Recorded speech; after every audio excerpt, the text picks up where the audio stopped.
कम्युनिस्टों को पसंद नहीं करता, लेकिन मानिक सरकार को सम्मान देता हूँ।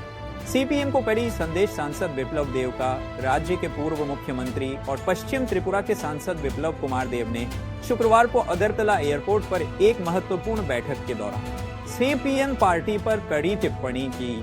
एयरपोर्ट अधिकारियों के साथ विभिन्न विकासात्मक मुद्दों पर चर्चा करते हुए उन्होंने कहा, कम्युनिस्टों को मैं पसंद नहीं करता, लेकिन मानिक सरकार एक ईमानदार व्यक्ति हैं और मैं उनका सम्मान करता हूं, लेकिन उनकी पार्टी प्रणाली मुझे बिल्कुल पसंद नहीं है। विप्लव देव के इस बयान से त्रिपुरा की राजनीति में हलचल मच गई है।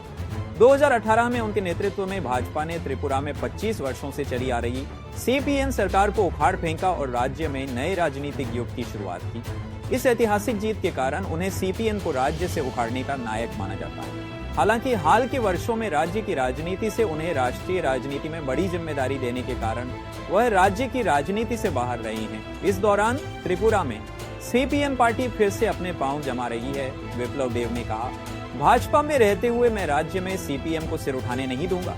त्रिपुरा की जनता के हित में हम सीपीएम की अग्रसरता को रोकेंगे। राजनीतिक विश्लेषकों का मानना है कि उनका यह बयान सीपीएम को सीधे एक संदेश है और पार्टी के भीतर अपनी प्रासंगिकता को पुनः स्थापित करने का प्रयास भी।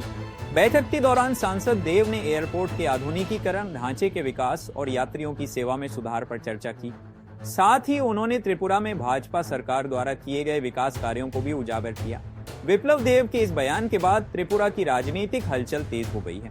सीपीएम के पुनः उभरने की संभावना और भाजपा के मजबूत स्थिति के बीच उनका बयान राज्य की राजनीति में नई हलचल पैदा कर रहा है।